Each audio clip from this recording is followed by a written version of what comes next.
রাসূল সাল্লাল্লাহু আলাইহি ওয়াসাল্লামের জীবনে অনেক আপস এন্ড ডাউনস ছিল, বিপদ ছিল, চড়াই উতরাই পেরিয়ে তিনি শেষ পর্যন্ত গিয়েছেন। এই বিপদগুলো আপনার জীবনেও আসে, সেক্ষেত্রে আপনি কানেক্ট করতে পারবেন। যেমন আপনার জীবনে আপনি অসুস্থ হন না মাঝে মাঝে, নবীও অসুস্থ হতেন, তো আপনি জানতে পারবেন যে উনি অসুস্থ হইলে কি করতেন। আপনার জীবনে যেমনি বিপদ আসে, রাসূল সাল্লাল্লাহু আলাইহি ওয়াসাল্লামের জীবনে তো বিপদ এসেছে, তাহলে বিপদগ্রস্ত হলে কি করতে হবে এটা আপনি জানতে পারবেন। যারা বিবাহিত, মাঝে মাঝে স্ত্রীর সাথে মনোমালিন্য হয় না? কথা কন না কেন? হয়। রাসূল সাল্লাল্লাহু আলাইহি ওয়াসাল্লামেরও হতো এটা, মানবীয় কারণে স্ত্রীদের সাথে মনোমালিন্য হতো। ওই পরিস্থিতিতে রাসূল সাল্লাল্লাহু আলাইহি ওয়াসাল্লাম কিভাবে ডিল করতেন? সমাধান পাবেন, সলিউশন পাবেন, সান্ত্বনা পাবেন। তাহলে জীবনের পরতে পরতে আপনি রাসূল সাল্লাল্লাহু আলাইহি ওয়াসাল্লামের সিরাত থেকে সমাধান খুঁজে পাবেন, সান্ত্বনা পাবেন যদি সিরাত পড়েন। সিরাত অধ্যয়নের মাধ্যমে তাকে ফলো করার অনুপ্রেরণা পাওয়া যায়। আমরা ফলো করব কাকে? মুহাম্মদ সাল্লাল্লাহু, আমরা হচ্ছে তার ফলোয়ার, মুহাম্মদ সাল্লাল্লাহু আলাইহি ওয়াসাল্লামের ফলোয়ার, ঠিক কিনা বলেন?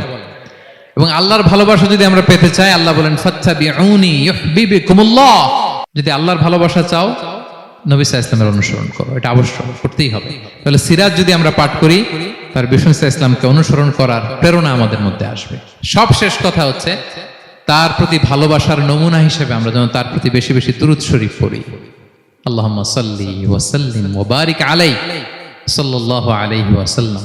আল্লাহুম্মা সাল্লি আলা মুহাম্মদ ওয়া আলা আলি মুহাম্মদ كما صليت على إبراهيم وعلى آل إبراهيم إنك حميد مجيد. اللهم بارك على محمد وعلى آل محمد كما باركت على إبراهيم وعلى آل إبراهيم إنك حميد مجيد. পারেন না এগুলো আপনারা?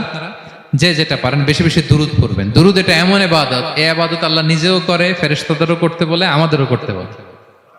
ইন্নাল্লাহা ওয়া মালাইকাতাহু ইউসাল্লুনা আলান নবী।